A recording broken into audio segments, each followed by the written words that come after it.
девушку нашла.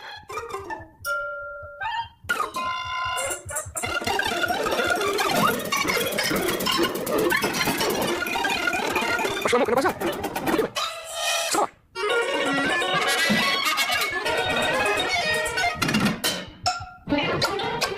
Хотите, таракан, я вас чаем тащу. Тараканы выбегали, все стаканы выпивают. Помпушки, кофе, чашки с молоком, с коньяком. Зачем ухо, царапуха, любимица. Бабочка, красавица, кухня сегодня.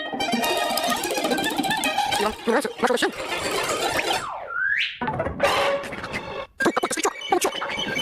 Пошел в голову. Вот теперь убить, цикатов побить. Ради бога, помогите, управляйте, убейте. Пошутите, реки. Снимайте. Угадайте, разбирайся. Давай, подевай. Хотя что, подавайте. А вот прямо. Мирно было. И никуда не смотри. Подавай, подавай, не видите. А вы знаете, как вы знаете. Ну, что тебе почали? А злодей, ты не шути. Руки мои, веревками крути.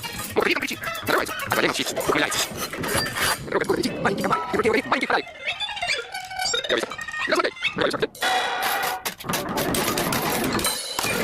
Кидай кубок. Сам кидай. И на всем скаку. Голос давай.